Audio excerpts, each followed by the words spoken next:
Hello, everyone, and welcome back to the She Shoots podcast, Women Empowering Women in the Shooting Community, Season 4, Episode 45. Shooting stars, Canadian women make their mark at the IPSC Worlds. My name is Regina Ruiz Ordonez, and I'm from the Canadian University Shooting Federation. And joining me today, as always, are my lovely co-hosts, Nene Tomlin and Casey Kunchuk from Lady Guns, and Kelly Melanson from Project Maple Seed, Vampire Radio, and CCFR Women's Program. I would like to start by thanking our sponsors, Cabela's Canada Outdoor Fund, positively shaping the future of the outdoors. Every cent donated by rounding up at checkout goes towards helping Canadian organizations just like ours. Breda, family owned and operated since 1526, and Vortex, the best in optics. If you have any questions or comments throughout the show, make sure to leave them in the box down below. And with that, that's over to Deneen and Kelly to introduce our guest for today. Thank you very much, Regina. Hey, Kelly, how you doing tonight? Good. Happy Thanksgiving to you guys. Happy Thanksgiving. We've got an amazing lineup tonight, and I'm excited to have the opportunity to introduce them. So I'm going to jump into some bios, and then we're going to, as usual, jump into some amazing questions with some amazing women. So tonight we have the Canadian women's team from IPSC from all across Canada. We have Amanda Fisher, Melody Philistin, Lise Mahoney, and not joining us tonight, but on the team, Catherine Raymond. So I'm going to whip through some bios, and like I said, we're going to get started. So Amanda, she's from Alberta, a competitive shooter specializing in IPSC and USPSA. Her journey began in 2015 with a PAL course to learn about firearms and legislation, but she didn't intend on competing. So we're going to hear how that went for her. Amanda's interest ignited when she fired her first pistol at a local range, starting with a 32 Mauser and ending with a 44 Magnum revolver. A month later, she bought a CZ75 SP01 Shadow, took the black badge course, and entered her first IPSC competition in early 2016. And then she quickly became dedicated, very dedicated, I would say. Yeah. Now competing with a Shadow 2 in the production division. In 2020, she became a chief range officer, officiating major matches in both Canada and the US, and is currently the top production division lady in Alberta, ranking among the top in Canada. Welcome to the show tonight, Amanda. Thank you. All right, so next is Melody. Melody is a semi-professional competitive shooter from Calgary, Alberta. She is the current and three-time IPSC Handgun National Ladies Champion, as well as the current Pistol Caliber Carbine National Lady Champion.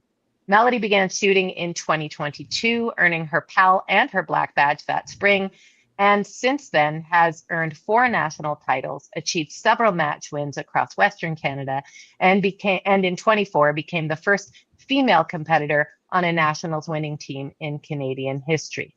Mm-hmm. On the international stage, Melody, not done yet, stand by. I know. On the international stage, Melody has proudly represented Canada at both the first ever Pistol Caliber Carbine World Shoot in Czech, as well as the Handgun World Shoot in South Africa, which is what we get to talk about tonight, where she competed as the top Canadian lady and placed 12th in the world.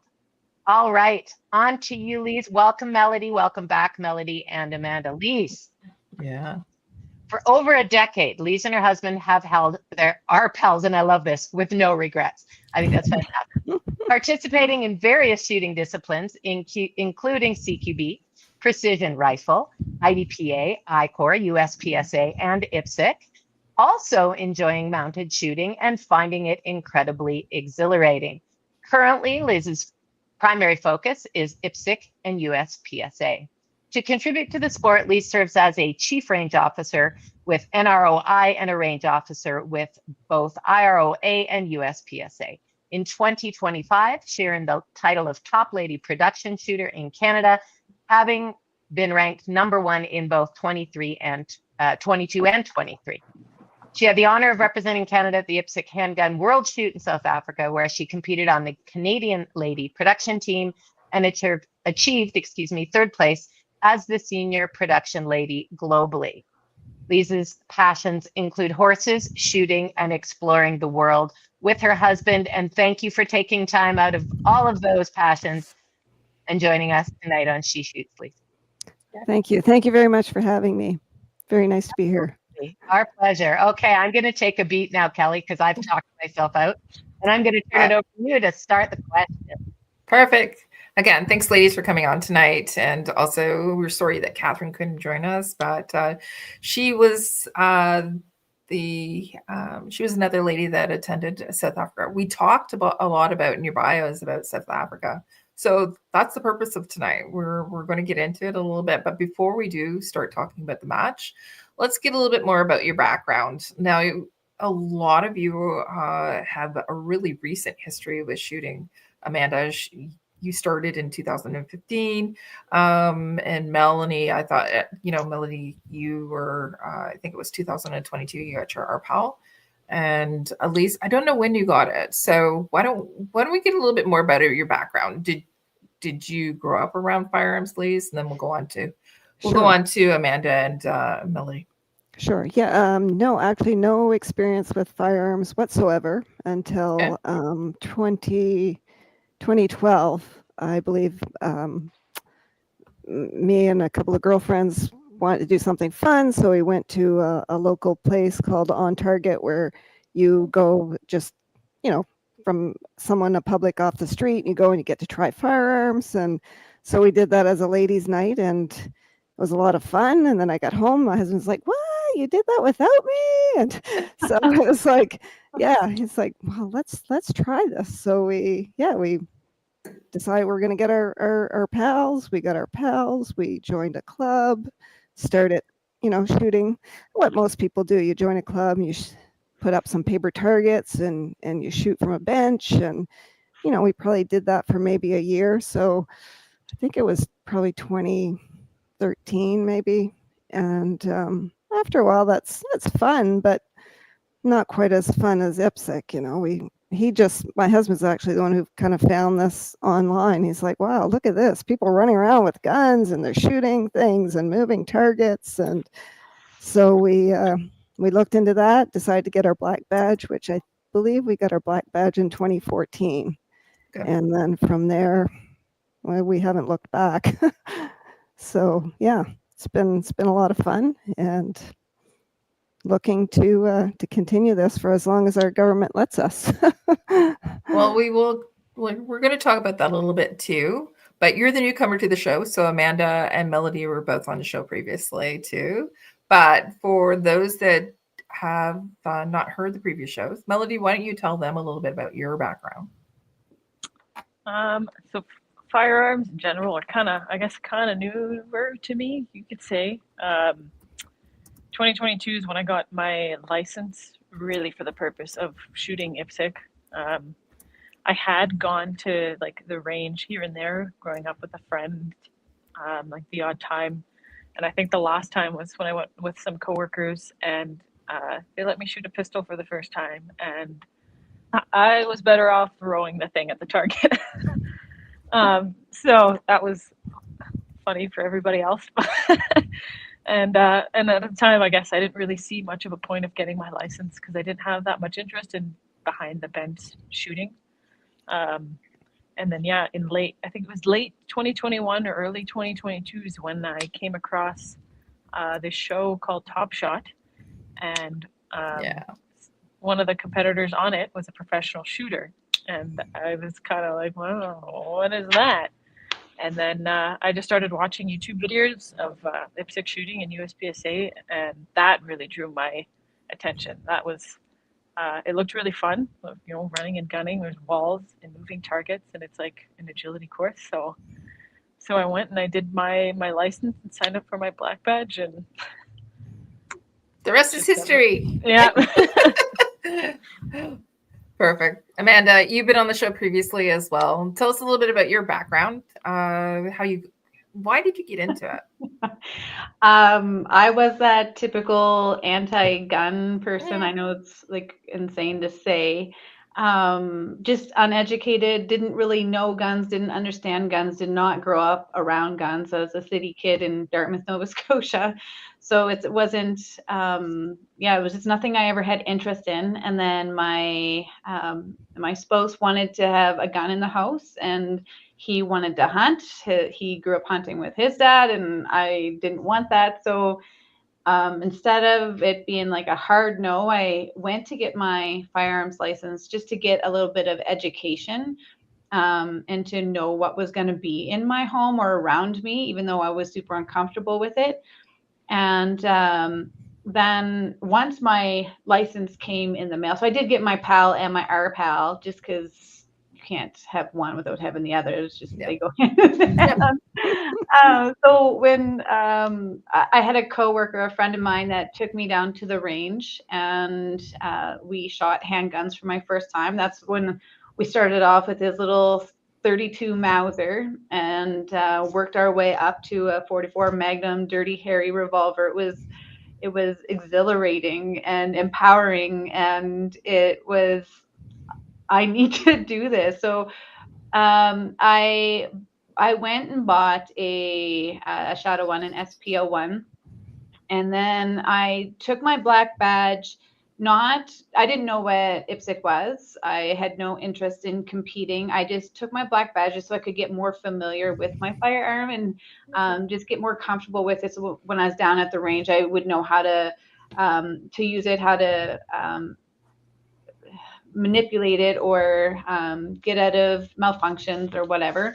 And then in order to get my black badge certificate, I had to shoot one IPSC match. And so I'm like, well, I want my certificate, so I'm just going to shoot one IPSC match. And the rest is history. The rest is history. There's a lot of history here. A lot of history. Yeah. Yeah, it's an addiction, and I love it. It's a great adrenaline rush.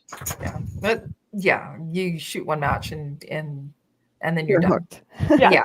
And it sounds like you were introduced to it. All three of you ladies were introduced to it because of curiosity and wanting to go out with a bunch of ladies, and it's something that you do with your husband or your partner.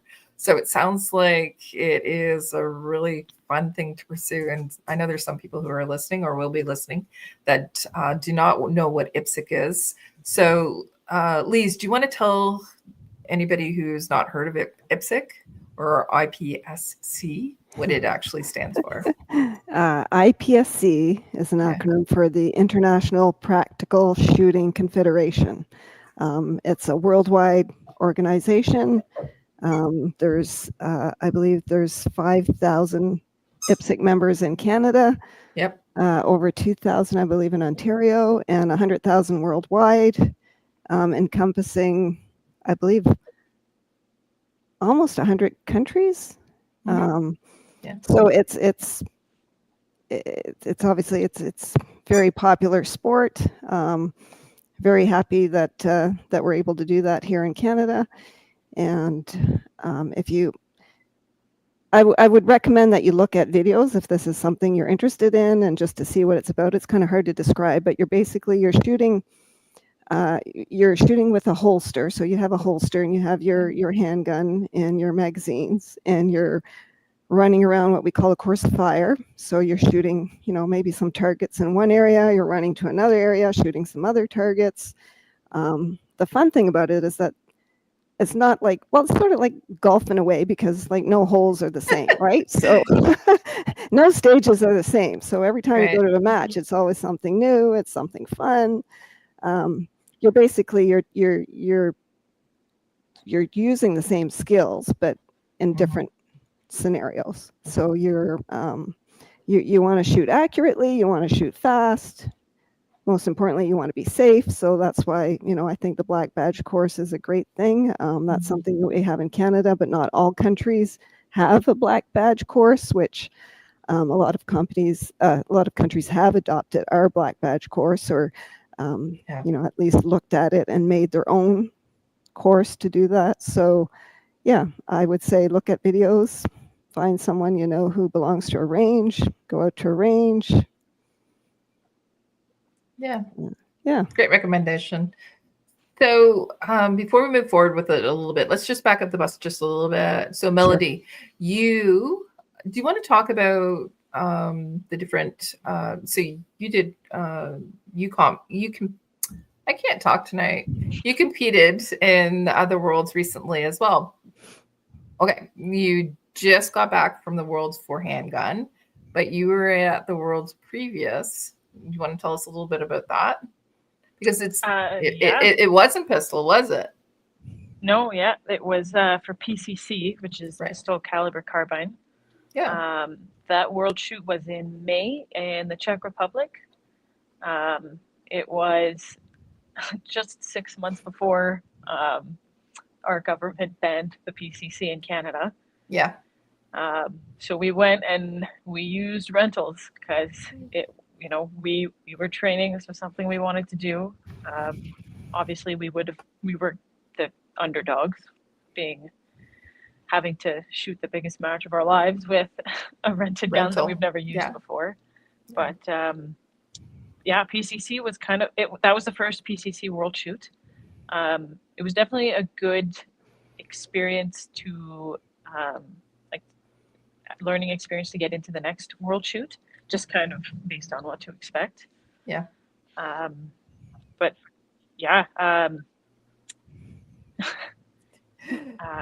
You did well at it, and if anybody wants to listen to the show, you are on a show as well with your fiance. Yeah. Well. So, but what we're trying to get at here is there is handgun, there is PCC, and then there's also shotgun divisions of IPSC. Yeah, and rifle. And rifle. Yeah, we forgot about the rifle. So yeah, Amanda, let's bring you in. So I know that we talked about it in the bios, but let's talk about the match itself. So where were you? Where was the match? And when did it take place? We were in South Africa, in Stilfontein, South Africa. It was amazing. Beautiful country. Yeah. It took place last month, the main match at the mid to end of September. And South Africa. It was great. I thought it was going to be warmer, but they're just getting out of winter. That was a little bit shocking. Who would have thought shooting a gun would take you across the world, right? Right. Yeah, and Mel was just in Czech, and Lise and I were in Thailand a few years ago for the world shoot, and Lise travels quite a bit, quite extensively, Greece and. I was in the Czech as well. Oh, right. I also worked that match, so it was a long time there. But I bet. Yeah, it was good. It sounds like you, and also for those of you who are on social media platforms where you see Amanda, you see Lise, you see Melody as well. All the pictures that you posted, especially from South Africa, were absolutely amazing. So it looked like you had a ton of fun. Let's talk about the match. How many teams were there? Do you know? I think there was 76 countries. Wow. As far as teams, more than that. Okay. Yeah, there was a lot of teams. Yeah, it's amazing. It's something that's across the globe. What about Canada? How many were on our team? What was our contingent that we sent over there? If you're here squeaking, it's my dog. 53, Sorry. we said. I was guessing like around 50, 60 people that went from teams. So how many teams did we have? We had the production optics, we had production optics senior, we had production lady, classic, standard. Open. Production. Open. Was there an open senior? I'm guessing maybe around 10 teams. Does that sound about right, ladies? Or 10 different teams. So yeah. And then of course a lot of people just competing individually. Yeah. Okay. Right. So yeah, I'd love to hear I just want to hear how you got on the team. Yeah. Before we get into the match, how did you guys get to be on Team Canada, and what is the selection process to be a nationally ranked shooter? Well, for Amanda and I, we both shoot production, so we're first and second in Canada production ladies. So that's why we were able to get on the team. And of course, sometimes maybe the third or fourth or fifth person whose rank can't go, so they kind of go down the list. And sometimes it's, well, who's going to be able to be there to shoot?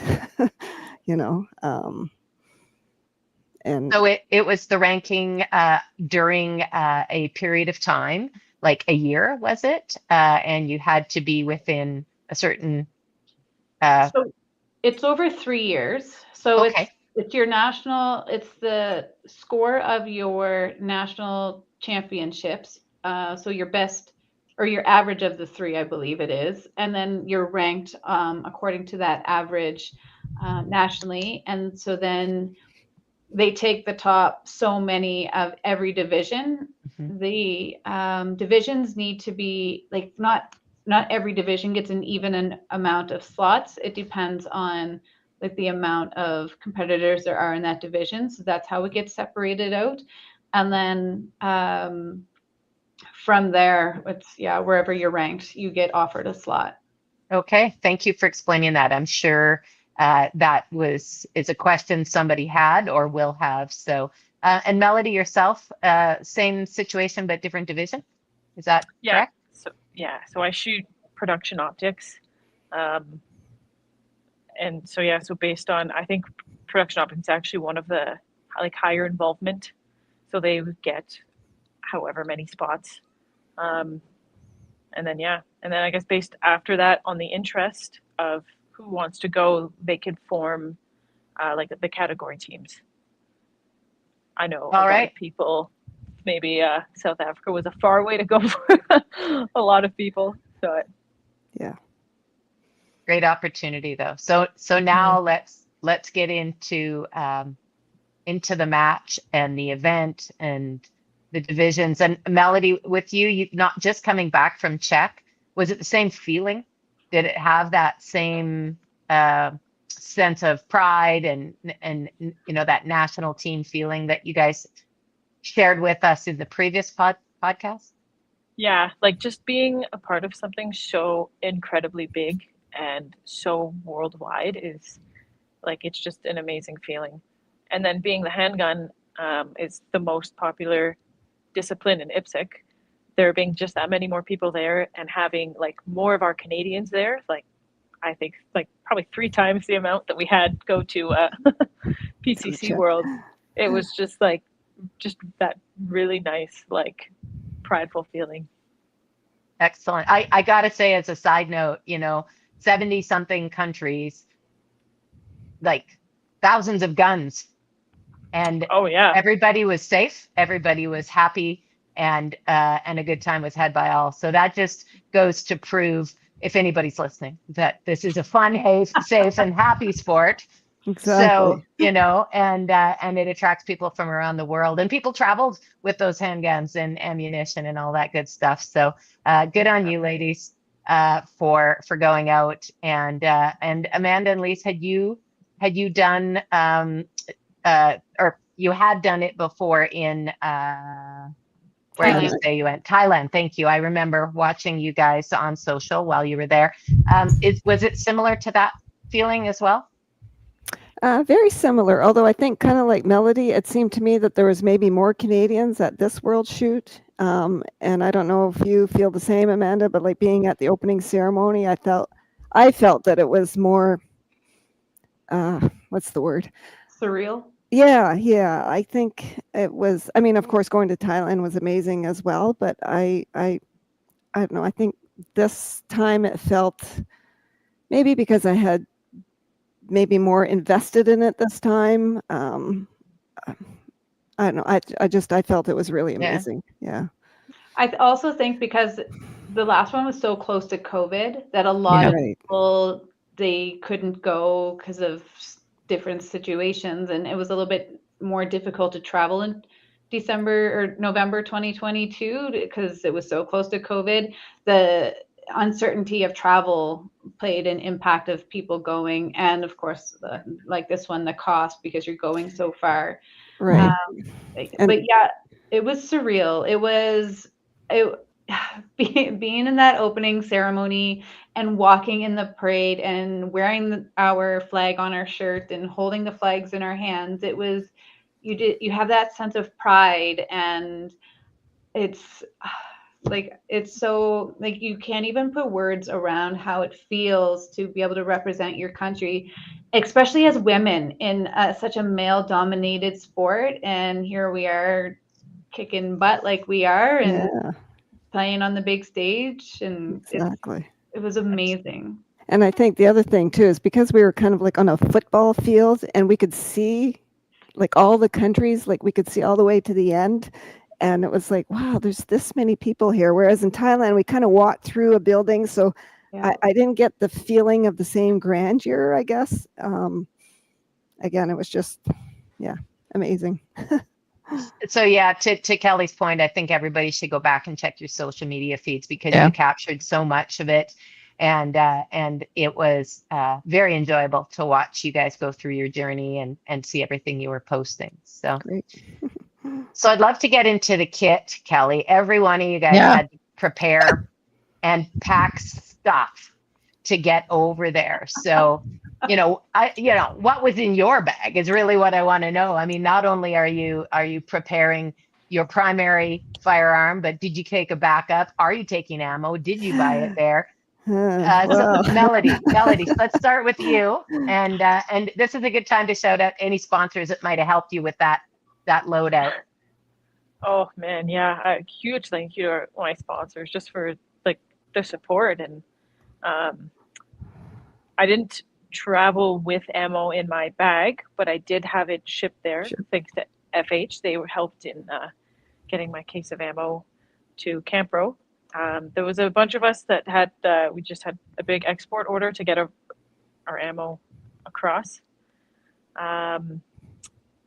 Yeah, I brought my 2 Shadow 2s. Okay. Gave them a good clean before I left. New springs from Double Tap Sports is another one of our sponsors. Mhm. Apex Optics were the dot that I was using, and they sent us with a spare dot and a spare weather shield, which it actually did rain quite a bit, surprisingly. Did it? Yeah. The weather was actually quite similar to Calgary, I'd say. Okay. Yeah. What else? My belt. Got my Lynx belt from Double Tap Canada.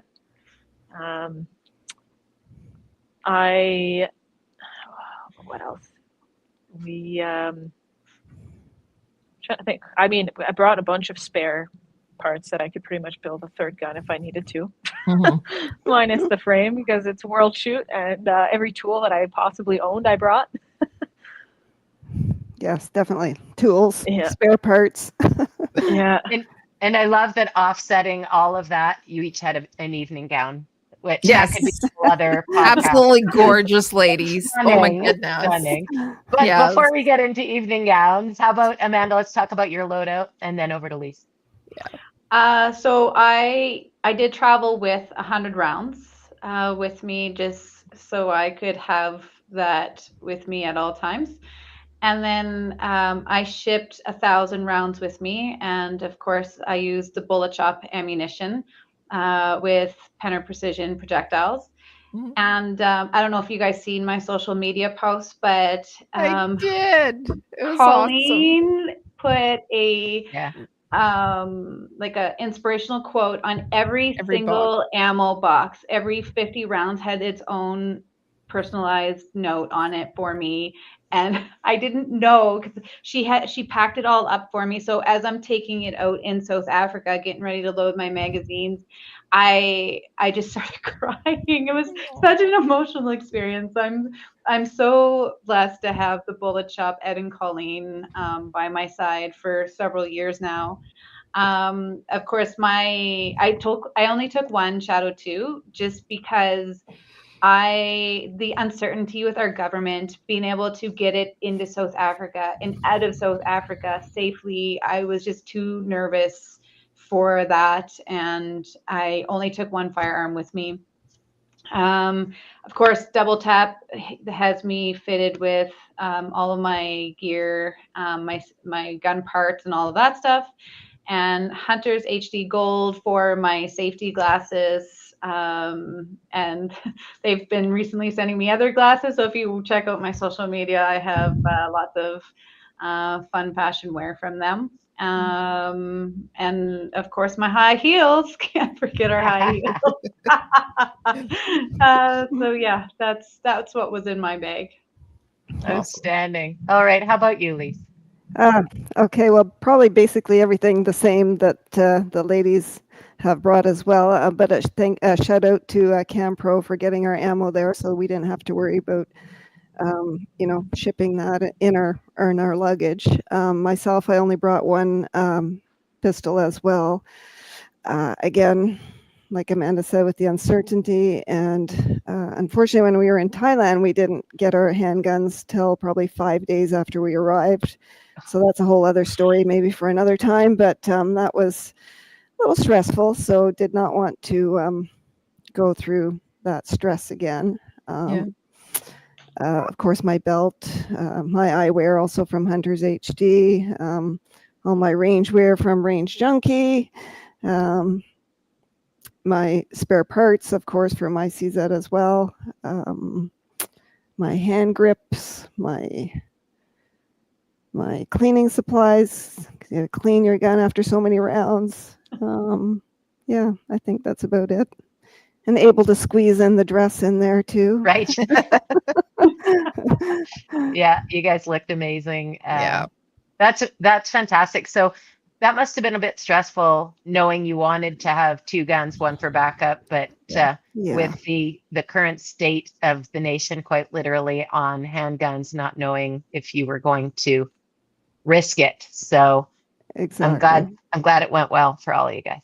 Yeah. Thank you. Yeah. So every time we get on the plane, it's like fingers crossed that our special luggage will make it. And even though we are competing against each other and with each other, if I'm going to speak out of turn a little. If I was my gun didn't make it, I'm sure Lise would have loaned me her gun and we would have shared it. Of course. And vice versa. I almost had to share your gun at the Canadian Nationals this year. That's right. And like we're competing against each other, but we would do anything. Well, the match ammo didn't work for some people, so my leftover ammunition went to other competitors that I was competing against. And it's not always about your score, but the camaraderie we have in this sport is just outstanding. It's not like any other sport. It's amazing. It really is. Thank you for sharing that. Yeah. And I think someone was it on the PO team? Anyway, something was wrong with their gun, and they're like, oh, can somebody help? And I think one of the fellows on the other team was like, yeah, let's help you out with this, or I'll share this, or I'll fix this. And it's, like Amanda said, it's incredible. Yeah. It shows a lot about the sport itself. Yeah. It certainly does. And I have found that across a variety of disciplines in the shooting community. It seems like if you fall short, something breaks, you forget to bring something to the range, somebody's even always your got lunch. your back. Even your lunch. Like I've given people food, they've given me food. Like this is what you do. Yeah. But not your high heels. No. That's yours. Not my high That's heels. where I draw the line. That's it right there. Yeah, you're going barefoot. Sorry. I can't walk in your heels anyway, so it's all good. Neither can Mel. No. Try that once. We did try that one. Yeah, it was good. I have a question about, so you were talking about the people that were supporting you and they shipped your ammo ahead of time. How much prep? How far in advance did you have to do all of this? Oh boy, when did that conversation start? That was a while ago, wasn't it? Oh, It started in February. And then we finally found somebody, I think in March or April. And then I shipped mine in July. I shipped mine to Quebec in July. And then they shipped what month are we in? They shipped it in August August. to South Africa. Right. And then they didn't get it until the Saturday before the match. Oh, So it was tight. That was Yeah. tight. So we're Yeah. going to start planning now for the next Handgun World Shoot. 2029. That's in 4 years, by the way. Yeah. Yeah. So yes, it was a little tight. What about the export permits and everything? Oh. Yeah, So, that started even earlier. That was Yeah. like before Christmas. Didn't we all start at least? yeah, and you had to have it in by June 30th. And Okay. I was at work at 9 p.m. on June 30th finishing mine because you have to have your flights booked and you have to have this known and that known, and you needed the import permit for South Africa Police Service, and then we needed the ATT, the Canadian ATTs for border crossing, and I needed another one to get mine just to Toronto, and then you needed your export permit or your import permit for Canada to bring your gun back, and it was just too much. It was a lot. The country you were transiting through. Yeah. Yeah, Dubai. I needed one for Dubai and for the Emirates, And some people didn't actually have theirs until they arrived, right? Well, Melanie, Yeah, what happened with you? You arrived and Yeah, me and Taylor, neither of us, we never got our permits. And when we arrived, we were like, so we don't have our permits. And they were like, well, I guess we're going to have to take your guns. And what? Oh my God. yeah, that's what they were doing. They were confiscating firearms until the permits were issued. And once permits were issued, they had like organizers from the match delivering them to the range. Okay. But after going to war in that police office and asking them, just check the system and see if they're in the process. it's we're- there. yeah. And finally they check, and they actually had my permit. So they were like, they printed it and they were like, please get out of here. We never want to see your face again. Good job, But- Melody. Good job. But let's also make it known though that it's not, you didn't not have your permit because you didn't apply for it. You Right. applied for it with plenty Yes, of time. It yeah. wasn't a you problem. It was, well, it ended up being a you problem, but it wasn't because of you. Yeah, it was. There were hundreds of competitors who their permits never got issued, but everybody applied before the deadline in Mhm. June or July it was, and they were just really. The police service was really behind on issuing them, They were slow. and then when it came to crunch time, there was like hundreds of competitors from all over the world that had the same issue when they got there. So like Taylor was one of them, where they actually did have to confiscate his firearms. And then they were delivered to the range, I think that Saturday. So like 3 or 4 days later. Wow. But So it was South Africa that was behind in issuing the permits. That's Is right. that correct? Yeah. Okay. All right. So why don't we get into the actual match? What was the course of fire like? 30 30 of stages. them. 30 stages. Yeah. Yeah. How many days and how many stages? Yeah. Let's we- talk about how many days overall, and then So we shot 6 stages over 5 days. Okay. Yeah, and we had 1 day off in between those. So we were on schedule for 6 days, shot 5, had 1 day off. Mhm. And our schedule kind of varied. So luckily, only 1 day we had to start shooting at 6:30 a.m. Ouch.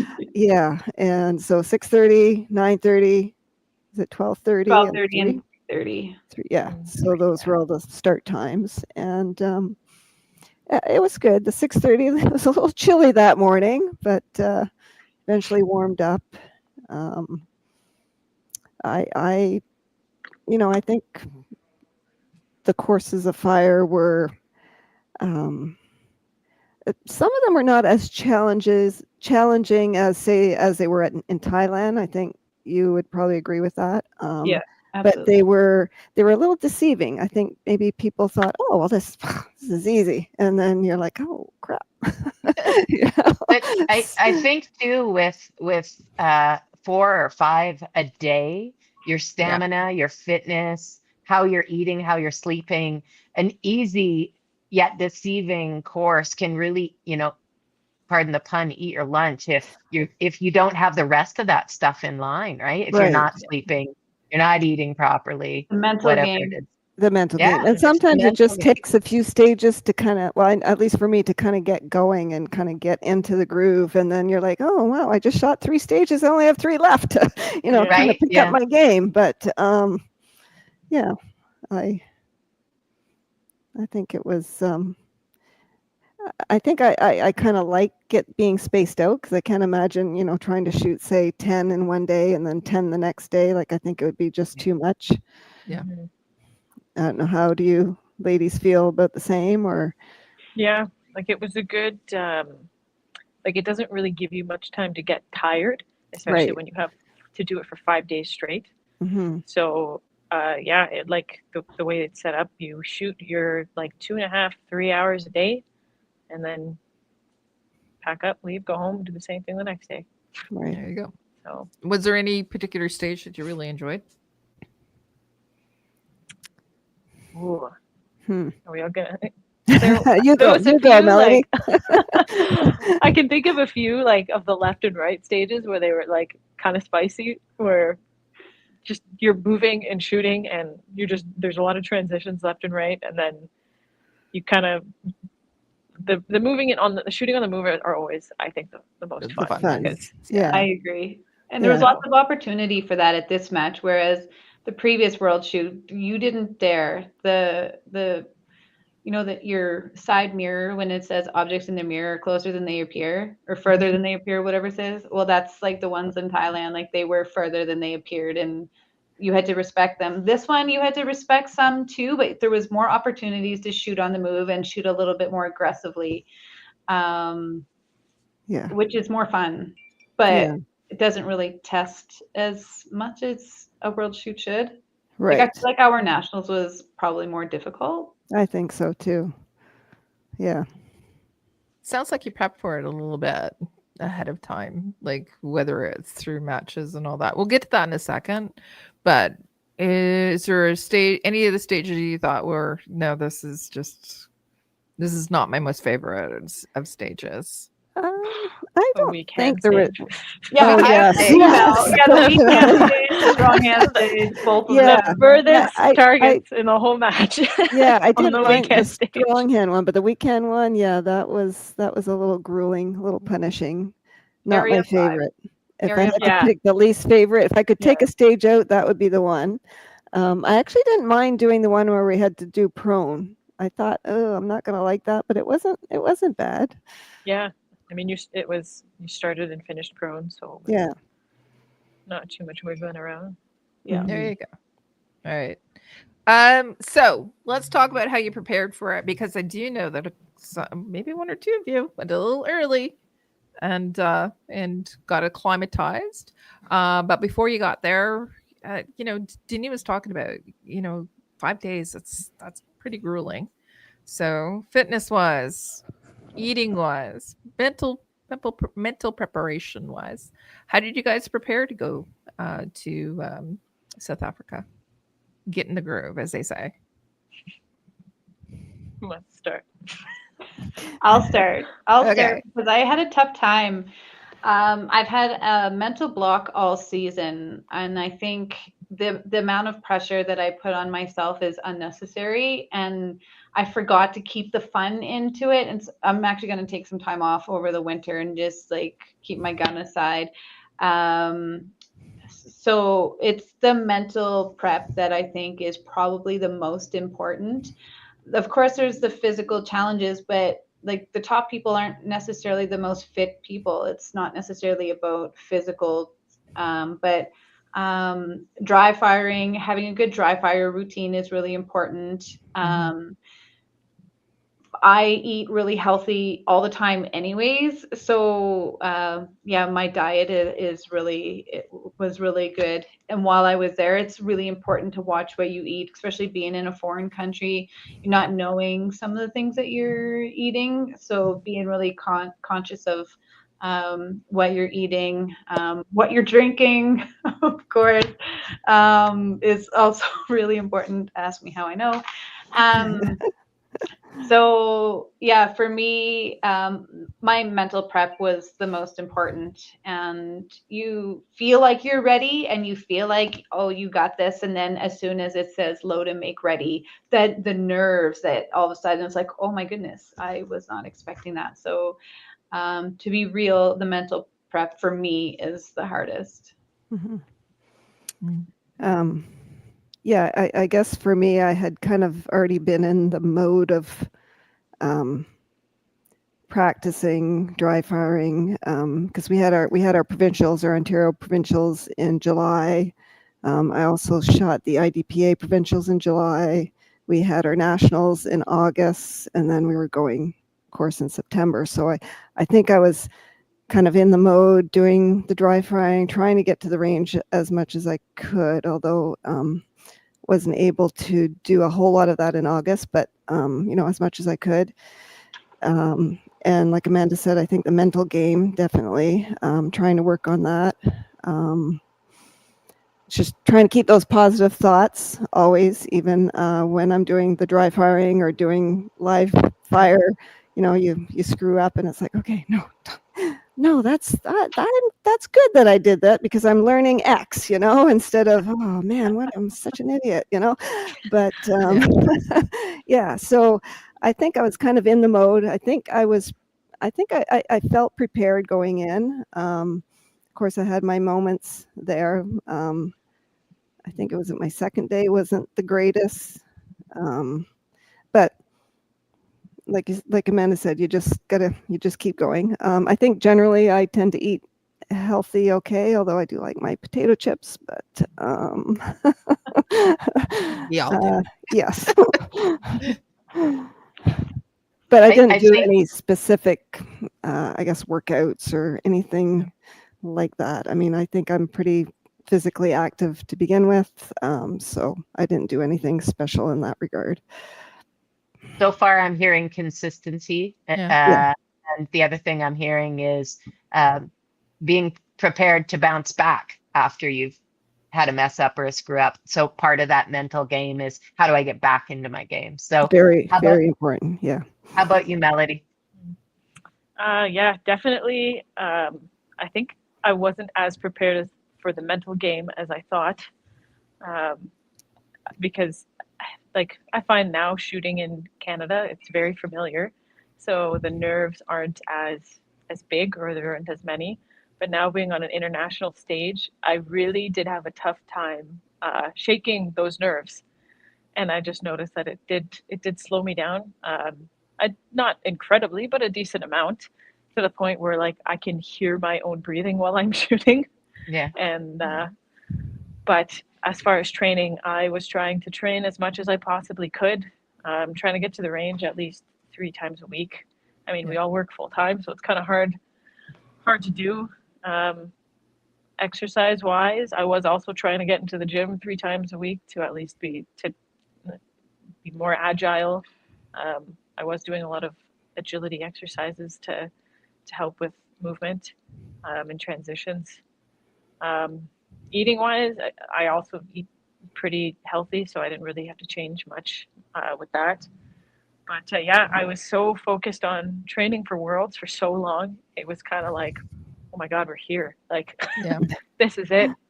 And I remember leading up to nationals, that's usually kind of the big one of the year that we're training for, and you set goals and expectations. And when we got to nationals, it was kind of like, oh my God, nationals is already here. I hadn't really thought about it much, and I just shot the match, and it ended up being one of the best matches that I'd ever had. And I think because I didn't give myself to dwell on the mental part of it, I just did. And so going into Worlds, I kind of was feeling good because I knew I could perform. I didn't really have any stage meltdowns or big errors or anything big that I think really hurt me. If anything, it was just the mentality of trying to shake the nervousness.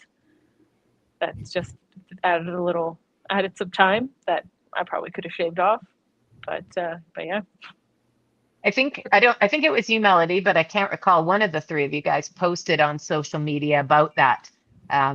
about it, and it was about shaking off that. Was it you, Melody, that posted that? Yeah. I thought that was a really good post, and I'm sorry I couldn't remember who posted it, but I thought it was really good to share with anybody who's reading and following the journey as to how important it was to when to take yourself seriously and when to back off a little bit, right? I thought it was a really good post.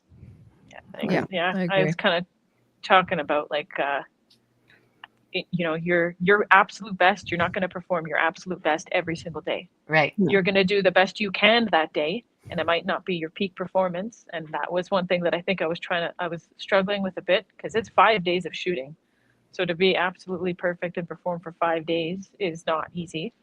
I did have one day where I shot like really well, and I was really happy with that, where I felt like that was my absolute best. And then the other days I kind of felt like I shot the best that I could that day. Right. And that's just part of being human. And that's significant. And the fact that you had one day when you were right on top of your game and on fire, not everybody even gets that when they get to the world stage, because the wheels fall off, right? So good for you. Yeah. Thank you. I also think that for you specifically, like you had gone to the Worlds in May, and then you had nationals, and then you also went to South Africa. It's one significant match after another significant match after another significant match. There's a lot of you needing to perform at your peak every time, right? A lot of pressure. That's a lot of pressure. Did you find that? Or I think PCC Worlds not as much, because it was kind of like I hadn't trained for it as long because I hadn't been shooting PCC that long. And then now that we're shooting with completely unknown guns, it was kind of put the pressure off. Yeah, it was kind of like, well, we're here for fun, for like, We'll do the I don't best know we how can. well we're gonna do, but and then nationals was I almost didn't even really see nationals coming. I was so like tunnel vision on Worlds. Yeah. So I didn't really feel the pressure at nationals because of that, which honestly probably worked in my favor. But yeah, I think I put a lot of pressure on myself mentally for the Handgun World Shoot. That was really the most pressure I think I've felt in my shooting career, just because this was the first year that I shot internationally. That was my first international handgun match, and then PCC was my first international match ever.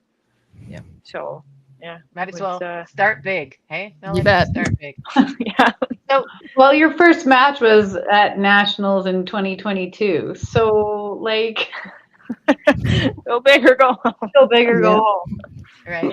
So I'm curious, with all this pressure as a competitor, when you're an RO or a chief range officer and you get involved in those high-level international or North American anyway competitions, does that help you see it from both sides? Does that help when you get out on that course of fire, or like you're laughing, Amanda? So tell me, what's going through your head right now? It helps you understand the rules more, so you can use them for your advantage. Yeah. Okay. Yeah. That probably sounds terrible. No, it's true though. But it's live now. You said it, so it's. I know, right? It's knowing the rules is really important, because you know what the limits are and what you can push for the limits. And doing it internationally, you also get little bits of experience. If you always do it, like if we always did it just here in Alberta, or in Lisa's case, just in Ontario, you only know what you know there. But going to other countries and being able to officiate there, you get to learn that culture a little bit more, which is beneficial for your own experience and progressing and advancing in the sport.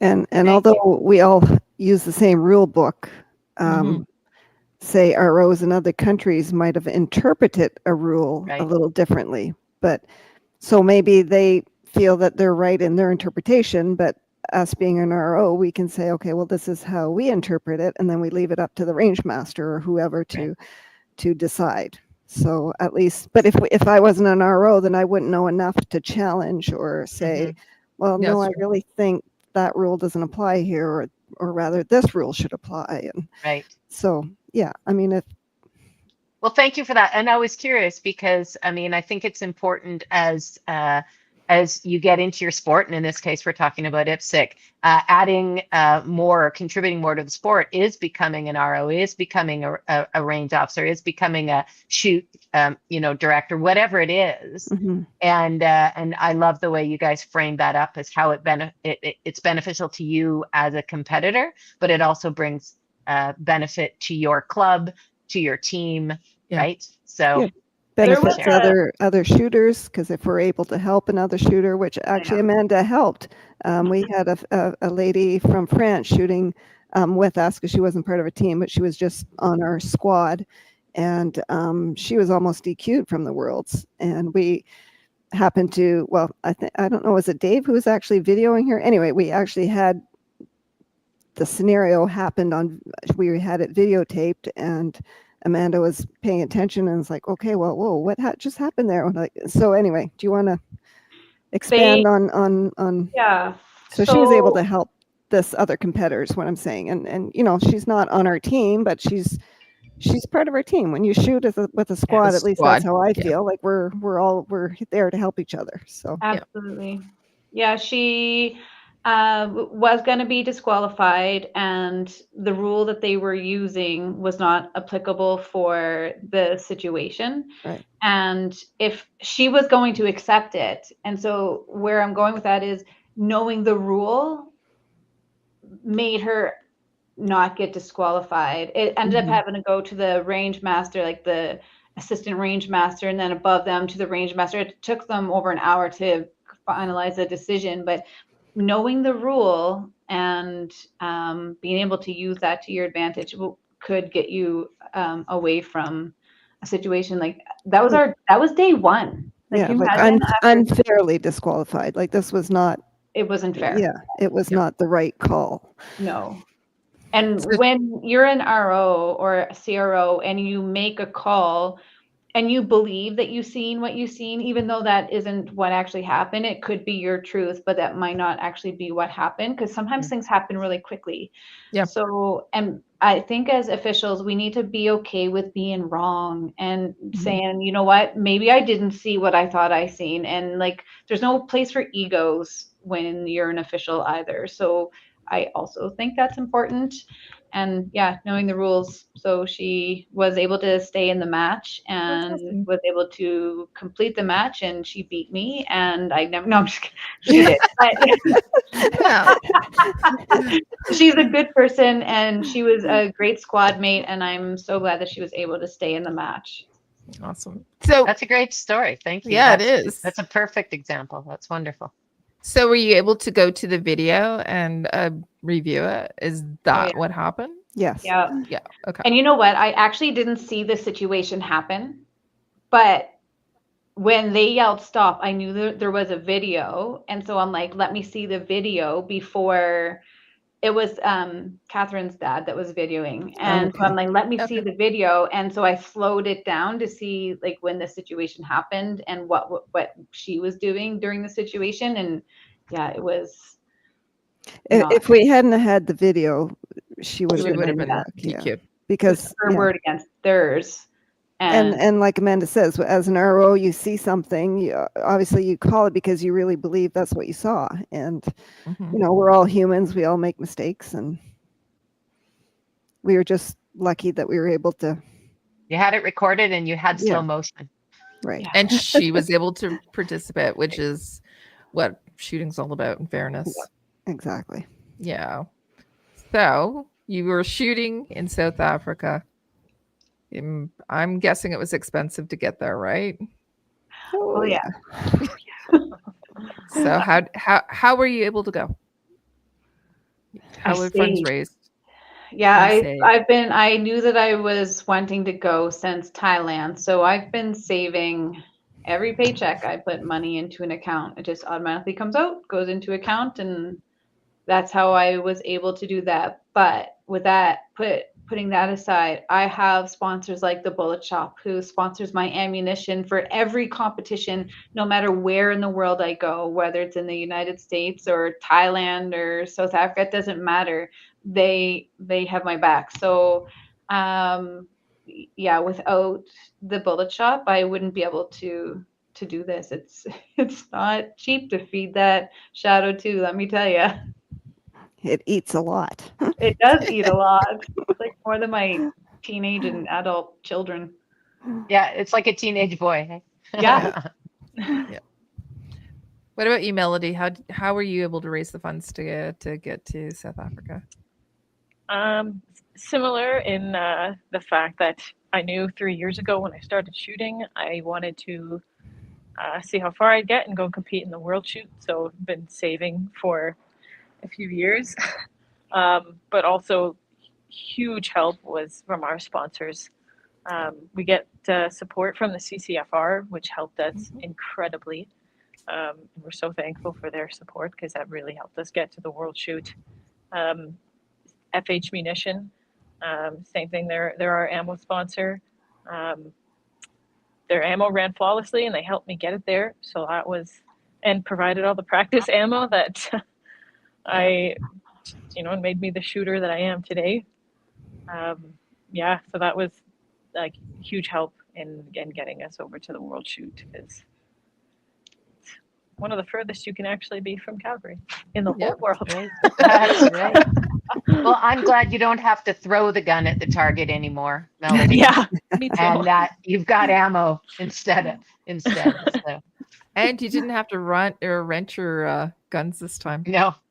No, yeah. Whew, that was That's yeah. a little different. I mean, too, so. we did, the rentals ran flawlessly at PCC. I will say that they were great. We had no malfunctions, no issues. It was, it's just that it's equipment you don't know. Yeah. You're not. Familiarization. Yeah. Yeah. So. Yeah. My biggest supporter, of course, is my husband, Mike. Without him, I wouldn't be doing this. I'm lucky that we're able to enjoy and do this together. He's my biggest supporter, my coach, my best friend. I can't say how thankful and grateful I am that we can do this together as a couple, and we can travel and we can RO together. It beats golf. Keep referring to golf. I know. I just, it's like, maybe we should take up golf. No. Did you all have supports there? Like you're talking about your husband, Mike, and Amanda. I think you had a support there, and Melody, you had your partner there who was shooting. So did everyone bring family members or significant others there as supports for you guys? I have my best friend that I travel with, but my partner could not come, and of course my kids, they couldn't come. That's school and college and stuff. So yeah, no, they can't. They couldn't come, unfortunately. So no family, but I did have my best friend. There you go. Lise, who was your support? Oh, my husband, Mike. Right. He was there. He was there. Yes. Anybody else? Well, I mean, I had my team. I had, Amanda and Catherine, and Melody wasn't on my team, but she's there. Like I had all, my ladies, my support. Yeah. Our people.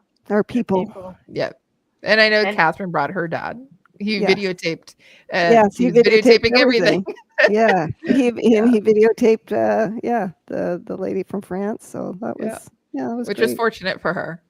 Yes, and it was kind of nice. For Mike was on a different team, so he was shooting different days. So he was able to kind of follow us around when I was shooting, and I was able to follow him around when he was shooting. So it was nice to be there and support each other and support the team, and film the other Canadians. And I enjoyed it. It was a lot of fun.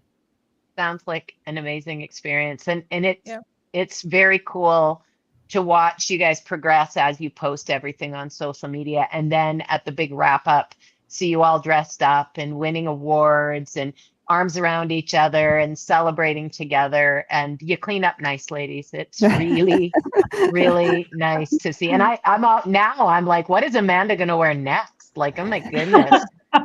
Right? Inquiring minds want to know. Right? Yeah. I know. It's the IPSC fashion of the day. So yeah. That's funny. Yeah. Melody, who did you bring? So me and Taylor were, Yeah. we were both competing, so it was just the two of us. We went together, but unfortunately, we were actually shooting on the exact same schedule, Oh no. Oh, no. but on different squads. Different So squads. Yeah. we never actually got to be with the other Each person. other. We did have one day off that was different, so he did come to support me for his day off and my one day on. But otherwise, actually, the South African team, Mhm. they had a match manager, like a team manager, who was going around and helping the other shooters and a delegate. But most of them, they had teams anyway, like a group of 4. And she came across and saw me and was like, you're like, you don't have any other members with you, you're just shooting on your own. And she actually stuck with me for the whole match as Was my that delegate Belinda? Was that and my Belinda? supporter. And that was Belinda. Yeah, Yeah. she's an awesome lady. So an absolute sweetheart, and was Aw. there. She had my back for that entire match. And it just goes to show like the kind of camaraderie we have in the sport, where Yeah. another country's manager just came, and even the early 6:30 morning days, she was out there with me. Oh. So she came to be with me while I was shooting, which was just incredibly kind. That's I beautiful. think So- I first met her in at the Australasia match, I think. But it's amazing. You see these people and you meet them at one match and then you see them again at another match. And Mhm. it's like you have friends like all over the world. Just Yeah, amazing. it's wild. Well, if Belinda's listening, we'll give her a shout out. How's That's that? right. Absolutely. Thanks for the support. Yeah. Yeah, very much so. So are you guys all super happy with how you performed individually for where you're at in your career, and is it going to set you up for where you're going? After your break, Amanda. After your break. Yes. I'll keep it real, and I'm not happy with my performance. Day 1 was really, really rough, and my day 2 was my off day, and I initially didn't like that, but then after I struggled on day 1, I needed that break to just like recenter myself and refocus. And so I went and played in nature for my off day, and then I was able to refocus, and I did okay on days 2, 3, and 4. Day 4 was my best day. Day 5, like I felt like I was moving good. I felt like I was shooting good. I felt like I was on the target. And then we went to score it, and it's like it was terrible. So You were moving really good that day. Like I was watching it too, and I'm like, oh, that was an awesome run. And then you're coming back, and you're like, oh no. I'm like, what? Yeah, so many Charlies, and I couldn't get my poop in a group, and I don't know. It's a mental game. Like when you get that mental block, it's so hard to get past it. It's simple, but it's not easy. And so I do know what I need to work on, and I am gonna come out better than ever. And yeah, I learned a lot. Good for you, and good for you Yeah. for the self-reflection. Yeah. I think you guys you're shooting at such a high level. It's nice to see you taking time for yourself, taking time to reflect, and sharing with us how you're resetting or recentering. Because Yeah. I think anybody who wants to be shooting at the level you guys are at finds information and advice like that super helpful. Yeah. Melody, how do you think overall? How were you pleased? I think With your I think result. I did good, not great, but I think I did good. Overall, I probably shot 90% of my best, which is kind of my goal. What I usually want to do. I don't want to be swinging for the fences every time, because usually you swing for the fences. It's you could hook up or you could absolutely crash and burn. I didn't want to have any stage meltdowns. I wanted to try and shoot as consistently as I can. I probably shot a little too conservatively, but overall, I didn't really have a lot of errors or issues. So I think I did pretty good for what. I definitely am a lot harder on myself than, because I know I came off some stages like hating myself, and then I watched the video later and I'm like, oh, that was not bad. Yeah. But it was pretty good. Yeah. So, and then I guess like also seeing where I stacked up compared to the rest of our Canadians, where I normally stack up, I did perform probably on the better end than what I normally do. So I think I did okay. You did okay. Not great, but good. Lise, yeah, what about you? I think we're always our own worst critics. Yeah, absolutely. Yeah, I think I did okay. Probably better than okay, but I still feel like there was one day where it was not my best. The last few days, I was focused on getting my points, so I think I may have shot a bit too conservatively on my last 2 days, but I don't regret that because I got my points and that's what I was trying to do. So I need to be happy with that. So yes, I'm happy. Let's go with that. And you did walk away with the bronze medal. I did. So I'm extremely happy about that. Yeah, I'm. It was one of the moments that I will remember forever. Being up on the stage. I'm shaking still now just thinking about it because I was up there and I was so nervous, but so excited. Yeah, so I'm happy with the way I performed. What about the team Congratulations. overall? Yeah, congratulations on that. Thank What you. about the team overall, Canada as a whole? Do you get the sense that the whole entire team were happy with the results that took place, or Where did Taylor end up, Mel? Taylor finished as an individual. He was top 10 overall. That's amazing. In the that's world. awesome. In the world. Yeah. And he had a shoot out. He got the chance to have a shoot off with somebody kind of significant too. So Yeah, Yeah. and he Took him out. I he know, did, yeah. I know. Shoot off with the world champion. Yeah. Right? Eric That's Raffel, awesome. and he beat him. I loved when Awesome. I read that. That's exciting. I kind of Yeah. screamed a little bit. I was like, oh my gosh, Yes. that's fantastic. So Our Awesome. Canadian team overall did really great. And especially like our gun culture isn't the same as it is in the rest of the world. And we No. can only really get out to the range like 6 months out of the year. Well, for me, like it's -14 outside already. Like it's already too cold, but my high heels doesn't like the snow and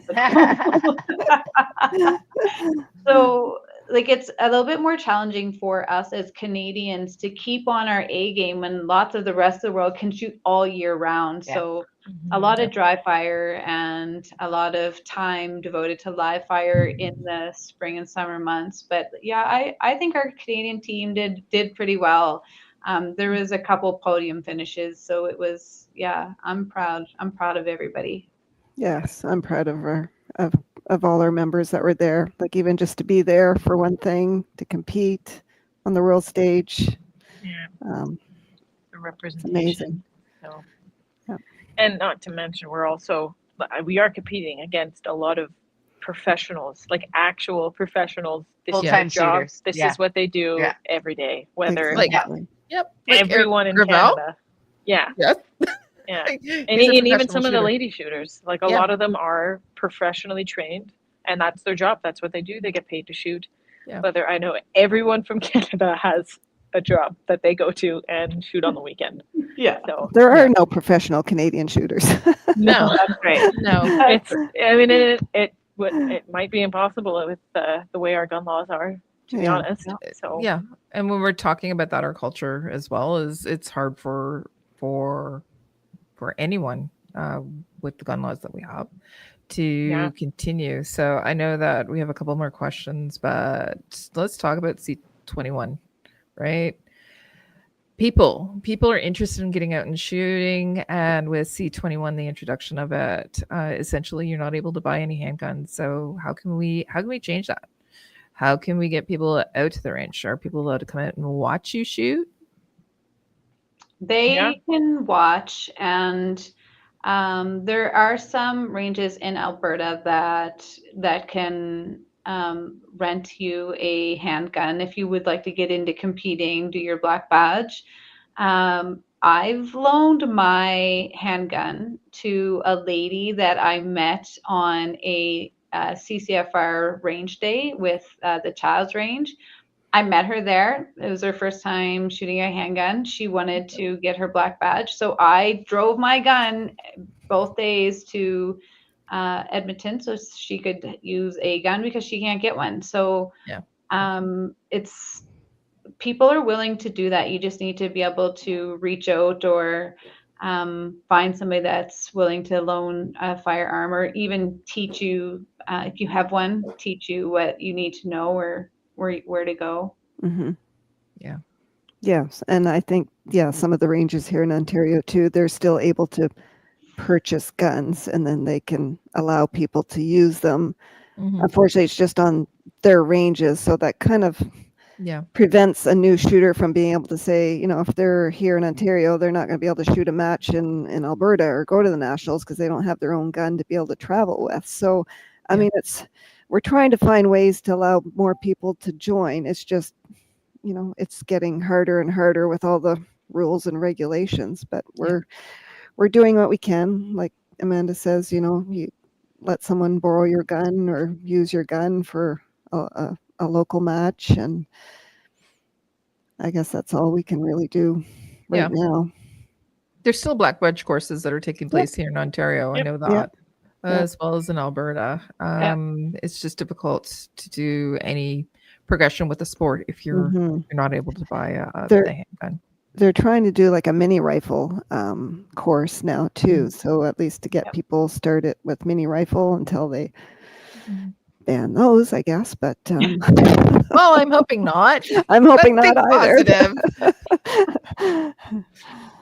All right. So aren't we gonna all be shocked when it goes completely the other way? Oh, I know, right? That would be so nice. Oh, yeah, it'd be great. IPSC will be televised for everyone to see it. What about for the next? What about the next Worlds? When is it? Where is it going to be? It was announced, was it not? Yes. Yeah. Italy. Italy. In And when is it going to be? 2029. So if I start now, I might be able to get there, is what you're saying. Yes, you can do it. That's 4 years, 4 years of saving and attending matches and getting the points and training. Yes. Well, I have the tools and I have a range just down the road. So what's my Well, then you excuse? have no excuse. You have to do it. We're going to see you there. Well, okay. So I'm thinking that everyone here that's on the podcast is interested in going to Italy. But what about you for the next little bit? Let's talk a little bit more short term. What's next for 2025 or 2026? What are your plans?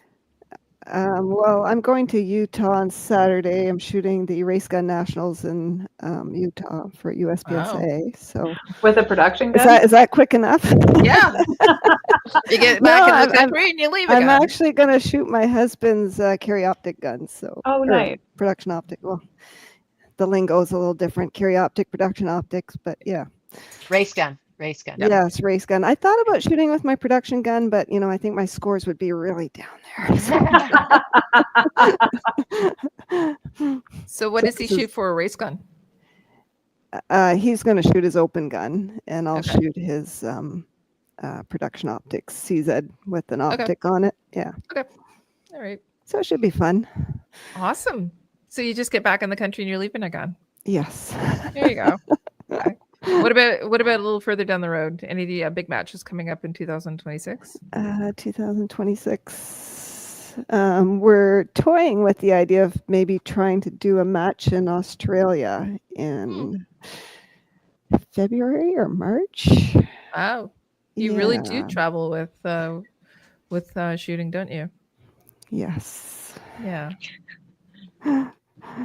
We'll see. And We haven't. That's not a for sure yet, but it's on the radar. So we're going to look into that. We met a lot of awesome people from Australia. Nice. And they're like, yes, maybe we can even rent guns, so we don't have to worry about bringing our own. So yeah. Awesome. Amanda, you've told us that you want to take a little bit of break, put the gun down for a little bit this winter. What about the spring when that comes around? What do you got planned? I'm looking at doing Guadalupe in March. Wow. Which is exciting. I was invited to go to Trinidad in February.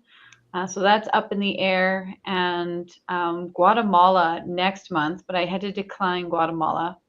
It's just too close to World Shoot. That's just too close.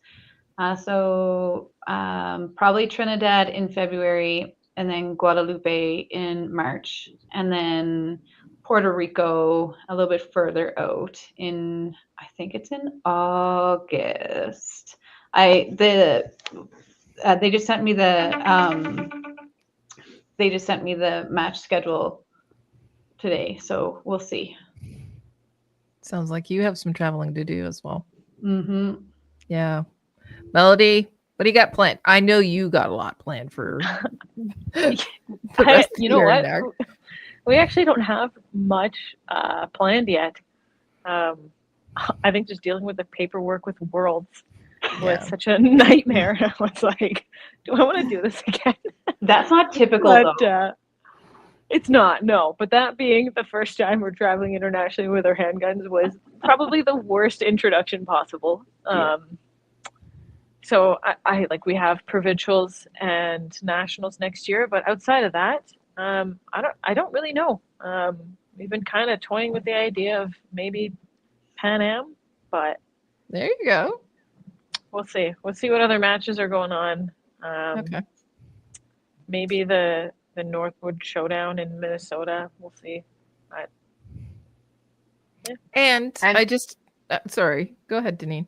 No, I was just going to say, I'm sure whatever you guys do is going to be amazing, and we'll all be watching you on socials and cheering you on. So. Exactly.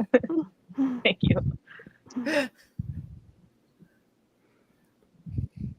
All right. Well, let's wrap things up a little bit, because it's almost we've almost been talking for an hour and a half, which is a little longer than normally we have for our podcast, but you guys were amazing guests. So I think we could probably talk for another hour and a half, but I do know that it's getting a little late, particularly here in Ontario. So why don't we have a couple of questions we normally end the show with. Both Amanda and Melody know these questions, but Lise, we'll put it out to you first. So no pressure, Lise. No pressure. Okay. So I'm not going to fail this. It's not like a fail or pass, is it? Okay. Fail. So what type of advice do you have for someone who is interested in getting into competitive shooting? I say contact anyone that if you even follow us on social media. If I can introduce you to someone around here, I'd be happy to do that. If someone who lives around here, I'd be happy to take you to my range. I'd say just try and find someone who's a member at a range and go to the range and see what people are doing. And if you can go to a match and see a match, that would be awesome, because then you kind of see, wow, this is something I could actually do and get into. That would be my best advice, is to, get in touch with someone who is shooting guns, part of a gun range, member of a gun club, reaching out to some of us on social media, so maybe we can direct you to the right range people. Yeah. We'd like to help people out. So yeah, sounds like great advice. Yeah. And Amanda, what would you recommend to get more women into shooting? Do you think it's important? I think it's the most important for women, just because I think that we're the demographic that doesn't really understand firearms. More men are involved in, I hate saying that, but I think it's true. More men are just naturally involved in firearms than women. And so just do it. Just do it. Just try it. Just one time. That's all it takes. It's yeah, I think that getting educated on firearms and the sport is so important, and the community is so helpful and kind and generous. So just get out there and just do it. And again, you can, like Lee said, if you're in Alberta, you can reach out to me and I can see how I can help you get into the sports. There was 2 ladies over there over the summer that I had hooked up with a black badge instructor and with a firearm. So yeah, just do it. Try Ladies' Days. So we have Ladies' Oh, Days in yes. Alberta, lots, and in Ontario too, I believe. Yep.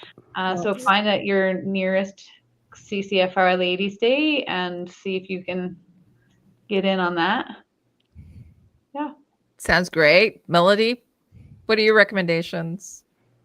I mean, yeah, just kind of mirroring what both Lise and Amanda said. Just get out and do it. Contact if you know anyone who's a member at a range or any one of us, reach out to us and we'd be willing to help.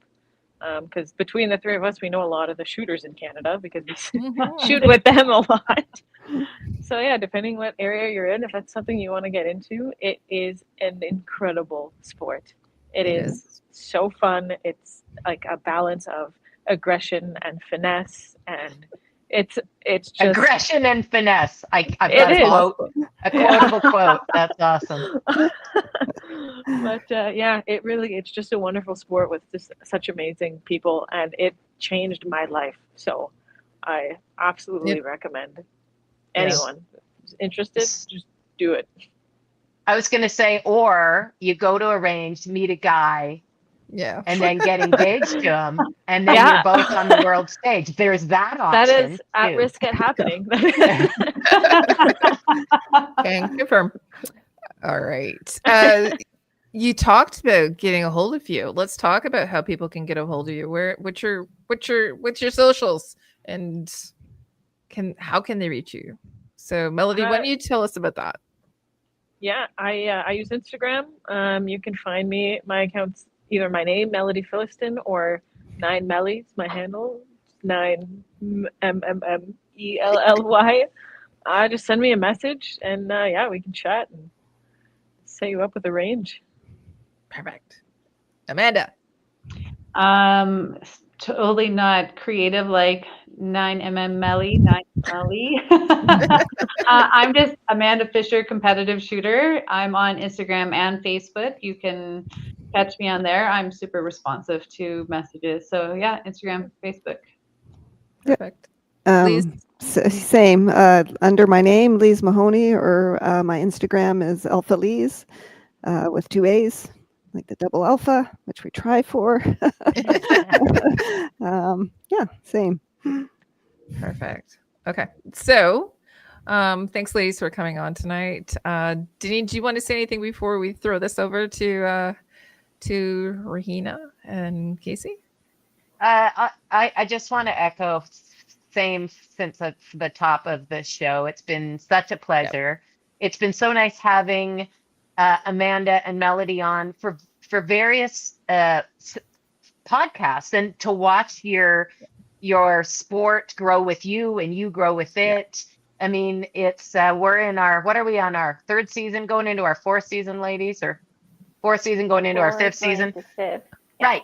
So, I mean, to have had the chance to have had numerous Team Canadas and to have interviewed you, it's such a pleasure. And I hope it inspires the young ladies and other women as much as you inspire me. So I think it's yet another notch in your gun belt. So congratulations, and thanks again for joining us tonight. Thank you for having me. It's an honor to be here. Yeah, thanks for having us. Yeah, thank you very much. Great to meet you, ladies, and yeah, thank you for having us. So stick around for a little bit. And again, it's incredible to have you on tonight. It's so great to see both Amanda and Melody again, and Lise for joining us. We're going to flip this over to Rahina. She's going to talk to us a little bit, sounds like. Yeah, thank you. So thank you again, ladies, for joining us today. That's amazing listening to you, to all your stories. I mean, the conversation just kept flowing, so might as well have it, right? Okay, so I will go ahead and just start wrapping up. So let's talk about the upcoming events. So school's starting up, but if you want to volunteer, as you know, you can send us an email at submissions@cusf.ca, and we can help you volunteer there for us, for a club at a university you may be part of, connect you with individuals, whatnot. Just send us an email. Or if you're a student at a Canadian university that does not currently have a university gun club, we can also help you helping you to get one started as well. So you can send us an email at submissions@cusf.ca. And that's it for CUSF. Kelly, Maple Seed, I know there's always one. Yes, there's several that are on the books that are coming up. I'm going to be in Ottawa this weekend at Stittsville, but we do have a ladies event that's going to be taking place in BC this weekend. I believe it's this weekend. We also have another event that's going to be taking place in Nova Scotia. So go on over to mapleseedrifleman.com, go to the events page. You can look and see if there's an event in your area. Just as an FYI, Alberta is done for the year, but we're also planning 2026. So if you do have, or if your club is interested in having an event, reach out to us at info@mapleseedrifleman.com. And we'll set you up with a shoot boss in your area, and we'll try and arrange something, including our ladies' days. I've already booked one for next year. Just saying. Deneen, what about you, Lady Gun? It's hunting season, full stop. Right. It's true. It's hunting season. I've got some hunting planned. I've got some ladies going out for some first time bird hunting. I have put some packages together and I've donated them as fundraisers for auctions so that women and youth can come and have shooting lessons. That's all primarily shotgun over dogs or for sporting clays or trap or skeet, because most of these ladies are part of dog clubs or hunting clubs. So, but other than that, we'll see what happens as hunting season progresses, and I have more hopefully to talk about. Perfect. Yeah. Hopefully we get some of those hunting stories in our next episode. Hopefully. It's always a good day taking your dog for a walk when you've got your shotgun in hand. Absolutely. Nice. Yeah. Okay, so I'll just go ahead and wrap it up. So once again, thank you, ladies, for joining us today. So with that, I'll thank our sponsors again. Thank you again to Cabela's Canada Outdoor Fund, Beretta, and Vortex. If you like today's episode, please leave us a like and follow us so you don't miss out on any of our episodes. You can watch us on YouTube and Facebook, or you can listen to us on Spotify, Apple Podcasts, Google Podcasts, and iHeartRadio. If you liked our message and would like to learn more about our programs, check out our websites at cusf.ca, ladyguns.ca, and mapleseedrifleman.com. To support us and get some additional perks, check out our membership programs. Thank you all for tuning into the She Shoots podcast, Season 4, Episode 45. Shooting stars, Canadian women make their mark at the IPSC Worlds. So make sure to join us in November for our next episode. Keep an eye on our social media pages for the episode, date announcement, and guest announcement. Thank you all, and have a good night. Good night, ladies. Thank you.